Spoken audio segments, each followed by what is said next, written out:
Students, मैं सुरेंद्र चौधरी आपके अपने यूट्यूब चैनल पे आपका स्वागत करता हूँ। ये जो चैनल है स्पेशली आपके लिए बनाया गया है। अभी पता है कि आने वाले दिनों में जो है स्कूल जो शिक्षा है उस पर बहुत ज़्यादा प्रभाव पड़ रहा है। जो बीमारी चल रही है अपने कोविड-19 इसका, तो जो है हम नहीं चाहते कि बच्चों की जो है पढ़ाई डिस्टर्ब हो, उनका जो है एजुकेशनल ग्रोथ जो है वो रुके। इसी को ध्यान में रखते हुए जो है हमने बनाया यूट्यूब चैनल आपके लिए, ताकि आप घर बैठे भी जो है पढ़ाई सुचारू रूप से जारी रख सकें, बिल्कुल उसी तरीके से जैसे कि अपन क्लास में पढ़ा करते थे। आज जो हम क्लास में पढ़ने जा रहे हैं वह अपना आर्टिकल जो है एक बहुत ही छोटा सा टॉपिक है जो सभी क्लासेस के जो है स्टूडेंट्स उनके लिए बेनिफिशियल है। वो चाहे 5th के हो, 6th के हो, 7th के हो, 8th के हो, या कोई भी क्लास के अपन मान ले बच्चे, या फिर जो बेसिक जो इंग्लिश है उनके एक तरीके से मेन टॉपिक के तौर पे काम में लिया जाता है। आज का जो टॉपिक है मैंने इसका जो मीडियम रखा है वो इस तरीके से रखा है कि बच्चे इसको आसानी से समझ पाएँ। तो चलिए स्टार्ट कर लेते हैं अपने टॉपिक को, जो कि है आर्टिकल्स। आर्टिकल वैसे अगर पूछा जाए किसी को तो वो शायद ही इसको बता पाए, लेकिन जैसे ही इसके नाम यहाँ पे जो लिखे आपको दिख रहे हैं ए, एन और द, जैसे ये बोलता है तो तुरंत समझ जाता है बच्चा कि सर ये तो आर्टिकल है। तो हाँ, बिल्कुल सही बात है, इन्हीं को अपन आर्टिकल कहते हैं इंग्लिश के अंदर। आर्टिकल्स जो हैं उनको अपन 2 पार्ट में डिवाइड करके पढ़ते हैं। ये कोई अलग से टाइप से नहीं है, इनको समझाने का तरीका है किस तरीके से हैं। 2 तरीके कौन से हैं अपने, एक तो डेफिनेट आर्टिकल है यहाँ पे और एक है इनडेफिनेट आर्टिकल है। यानी जो ए, एन और द है इनको हम अलग अलग करके पढ़ेंगे क्योंकि इनके यूज अलग होंगे, इनके अलग हैं। डेफिनेट जो आर्टिकल है उसमें हम किस चीज़ के बारे में पढ़ेंगे, द के बारे में पढ़ेंगे। और यहाँ पे जो है इसको कई जगह दी भी सुना होगा, द और दी। कब इसको द बोला जाता है, कब दी बोला जाता है, इसके बारे में बताऊंगा जब इसके बारे में पढ़ेंगे अपन। दूसरे जो इंडेफिनेट आर्टिकल उसमें अपन पढ़ रहे हैं ए और एन के बारे में। सिंपली इनका मतलब जो है वो एक से होता है। दूसरा अगर बात करें देखी तो इसको वहाँ यूज में लेते इसके बारे में चीज़ों का पहले से ही पता हो। यानी किसी वर्ड के पहले अगर तुम द यूज में लोगे तो इसका मतलब है कि वो चीज़ जो है वेल नोन है, उसको जो है लोग जानते हैं, यानी वो स्पेशल है, यूनिक अपने आप में। और अगर हम बात करें ए और एन की तो ऐसी चीज़ों के बारे में यूज में लिया जाता है जो कि फिक्स नहीं होती हैं, ये कोई भी हो सकती है कि जिसके बारे में तुम अवेयर हो या फिर नहीं हो। 2-3 छोटे छोटे एग्जाम्पल से मैं समझाने की कोशिश करता हूँ इसको। ज़्यादा इसको जो है कॉम्प्लिकेटेड नहीं बनाएंगे अपन। मैं चाहता हूँ कि जो है सभी क्लास के बच्चों के आसानी से समझ में आए, बिल्कुल उसी तरीके से जैसे कि एक टीचर क्लास में पढ़ा रहा होता है उसी तरीके से। फिर भी अगर कोई समस्या हो तो आराम से जो है नीचे कमेंट में लिख के पूछ सकते हैं कि सर ये वाला टॉपिक मुझे यहाँ से समझ में नहीं आया, या फिर ये चीज़ एग्जाम्पल जो है मुझे समझ में नहीं आया, इसके बारे में देखते हैं। तो अपन एग्जाम्पल देखते हैं। एग्जाम्पल क्या लिखा हुआ है अपना, I have a pen. I have a pen. देखो इसके आगे क्या लिखा हुआ है, यहाँ पे ए लिखा हुआ है। ही एट एन एग, यहाँ लिखा हुआ है ए एन। यहाँ क्या लिखा हुआ है देखो, the Ganga is a Holi river, यहाँ मैंने लगाया द। क्या हो जाएगा अगर मैं इसकी जगह पे यहाँ पे ए एन लगा दूँ या फिर द लगा दूँ, तो उससे क्या हो जाएगा, ये हो जाएगा गलत अपना। और गलत क्यों हो जाएगा, ये गलत क्यों होते हैं अगर कुछ और ऐड कर दिया जाए, तो इसी के बारे में जो है हम पढ़ेंगे अपने इस लेक्चर के अंदर। देखो यहाँ पे मैंने लिखा है पेन और यहाँ पे लिखा है एग। ये कोई यूनिक चीज़ तो है नहीं, यूनिक का मतलब अपने आप में विशेष चीज़ हो। पेन भी खूब सारे देखे होंगे तुमने देखे हैं कि नहीं देखे हैं। तो एग जो है उनके बारे में तो एक चीज़ नहीं है, लेकिन यहाँ देखो क्या लिखा हुआ है, गंगा, एक पवित्र नदी है अपनी ये, जिसको कि हम बहुत ज़्यादा इंपॉर्टेंस देते हैं। इनके नियम जब हम पढ़ेंगे कि इसके साथ यही क्यों लगाया है, तब बताऊंगा कि जो पवित्र चीज़ें होती हैं जो अपने आप में एक ही होती हैं, उनके साथ में द यूज में लेते हैं अपन। कुछ और एग्जाम्पल देखो नीचे, इसको अच्छे से समझने के लिए क्या लिखा हुआ है। देखो यहाँ पे बुक है, उसके आगे ए लिखा हुआ है।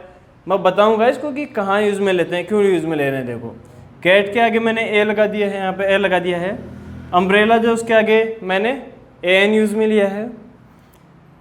ये तो काफ़ी जाना पहचाना वर्ड लग रहा होगा सभी को, अक्सर सुन लिया होगा टीचरों से कहते हुए, या फिर कहीं पे बाहर ही सुन लिया होगा। इडियट बहुत ही मजा के मतलब सुनते ही जो है हंसी सी आ जाए। तो इसके आगे देखो हमने क्या यूज़ में लिया है, एन यूज़ में लिया है।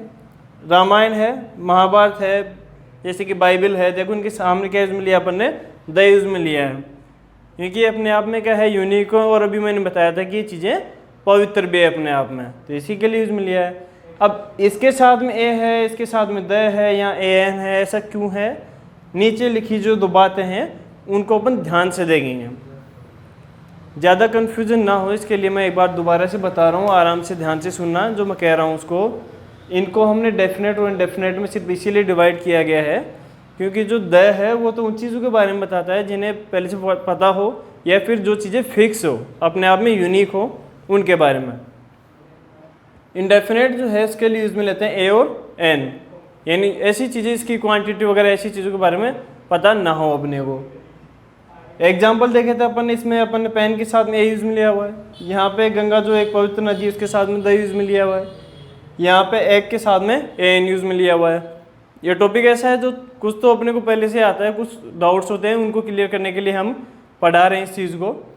फिर हमने कुछ और एग्जाम्पल देखे यहाँ पे जिसके साथ में कहीं ए लगा हुआ है, कहीं ए एन लगा हुआ है, कहीं पे द लगा हुआ है, जैसे कि इसमें दिख रहा है द बाइबल। इनके पीछे का कारण क्या है कि यहाँ पे ए लगा हुआ है, या फिर यहाँ पे ए एन लगाएंगे, या फिर यहाँ पे द लगाएंगे? नीचे दो कमेंट जो मैंने यहाँ पे जो सेंटेंस लिखे हुए हैं उनको ध्यान से देखेंगे। मैं सभी बच्चों से कह रहा हूँ कि जो नीचे वाले जो पॉइंट हैं इनको देखेंगे। आज का जो हमारा लेक्चर उसमें हम पढ़ रहे हैं पहले ए एन के बारे में, तो ये इन्हीं के बारे में है। ये देखो क्या लिखा हुआ है, A is use with the words starting with consonants. Consonant का क्या मतलब होता है यहाँ पे हिंदी में अगर देखा जाए तो व्यंजन। कॉन्सोनेंट का मतलब है यहाँ पे अपने व्यंजन से, और नीचे लिखा हुआ है वोवल जिसका मतलब होता है अपने स्वर से।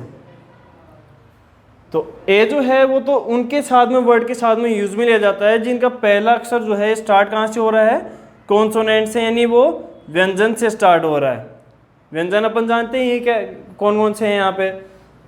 और जो ए एन जो है वो यूज में लिया जाता है उन वर्ड्स के साथ में जो स्टार्ट हो रहे हैं एक वोवल के साथ में, यानी स्वर के साथ में। हिंदी के अंदर तो अपने को पता है जैसे कि ए, आ, ई, ये सब क्या होते हैं, स्वर होते हैं।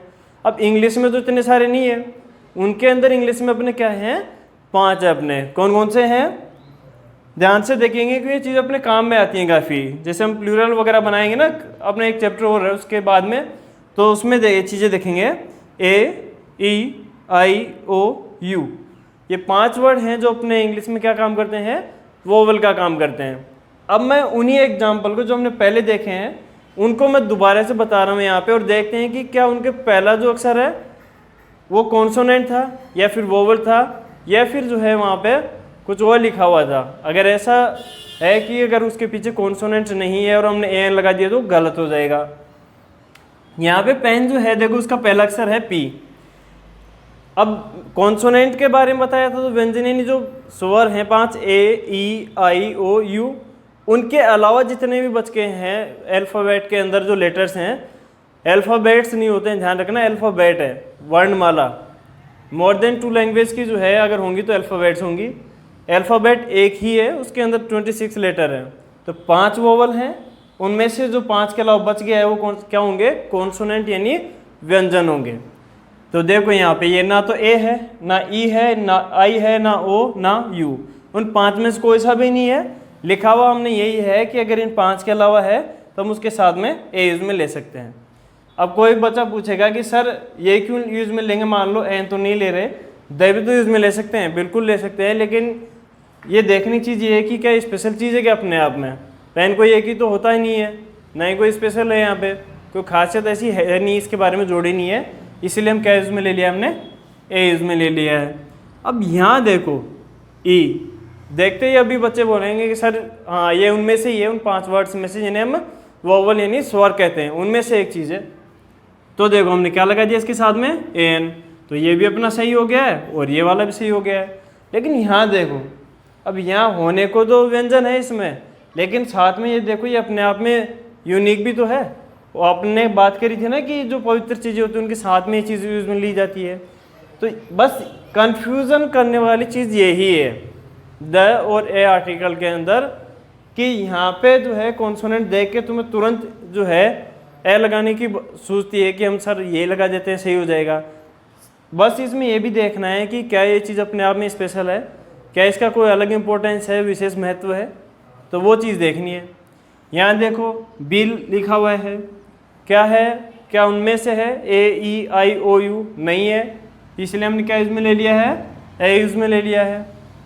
ये जो है C, ये भी कॉन्सोनेंट है, व्यंजन है। ABCD तो सभी को आती है, अपन इतनी बड़ी क्लास में आते, छोटी क्लास पढ़ते आ रहे हैं। यहाँ देखो अम्ब्रेला, अब इनको जो है देख गलतियाँ ना हो इसके लिए ध्यान रखना, हिंदी और इंग्लिश के जो वोवल्स हैं उनको साथ साथ में देखेंगे।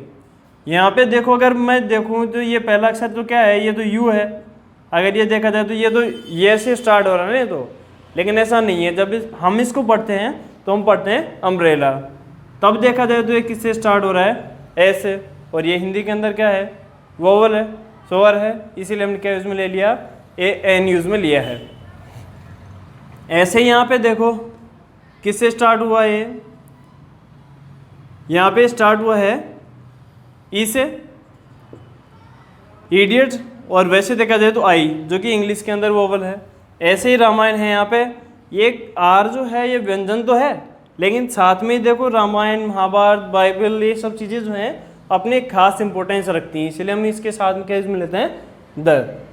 तो जो मैंने पढ़ा है अभी आर्टिकल के बारे में, इसमें सिर्फ हमने इतना पढ़ा है कि डेफिनेट और इनडेफिनेट में फ़र्क क्या होता है, यानी जो चीज़ें फिक्स होती हैं उनके लिए इसमें लेंगे, और जो यहाँ पे चीज़ें फिक्स ना हो उनके बारे में। ये वाला जो आर्टिकल है इसके बारे में देख के बारे में हम पढ़ेंगे, क्योंकि इसके अंदर क्या है, अपने को 10 to 15 रूल्स होते हैं, ज़्यादा हार्ड नहीं है, इजीली याद हो जाएंगे, नॉर्मली चीज़ों के बारे में है, उसके बारे में है ये। और AN जो है उसके अंदर कुछ खास है नहीं, तो जो हमने 2 पॉइंट से समझाया यही है। फिर भी अगर कुछ चीज़ें रह जाती हैं इसके अंदर, तो मैं आने वाले जो अपना वीडियो होगा उसके अंदर बहुत ही अच्छे से इसको जो है समझाने की कोशिश करूँगा, ताकि बच्चों को अच्छे से समझ में आए ये चीज़।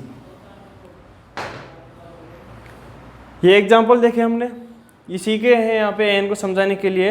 ये यूज़ है यहाँ पे, किस चीज़ के यूज़ है यहाँ पे, ए और एन का यूज़ है यहाँ पे, दोनों का। द का यूज़ हम पढ़ेंगे, क्योंकि इसको जो है समझने के लिए अलग से एक वीडियो बनाएंगे ताकि अच्छे से समझ में आ जाए। तो उम्मीद करता हूँ मैं कि जितने भी बच्चे भी मुझे देख रहे होंगे यहाँ पे पढ़ाते हुए, लाइव या ऑफलाइन, आप जैसे भी जिस तरीके से देख पा रहे होंगे, आर्टिकल जो टॉपिक है वो समझ में आया होगा। कुछ बच्चे जो ऐसे हैं जो शायद यूट्यूब पे जो मेरे से पढ़े हुए होंगे पहले से, और जो बच्चे नहीं भी पढ़े हुए हैं वो भी इसी तरीके से इस चीज़ को पढ़े कि जैसे मैं क्लास में खड़ा हूँ और मेरे सामने जो है बेंच पे बैठे हूँ। फिर भी अगर आपको कोई समस्या हो तो क्लास में तो अपन बोल के पूछ लेते हैं, आपको करना क्या है, यहाँ पे कमेंट करके पूछना है, ठीक है। तो अब मिलेंगे अपन ये जो नेक्स्ट पार्ट है इसका द के अंदर। आज के लिए इतना ही, थैंक यू।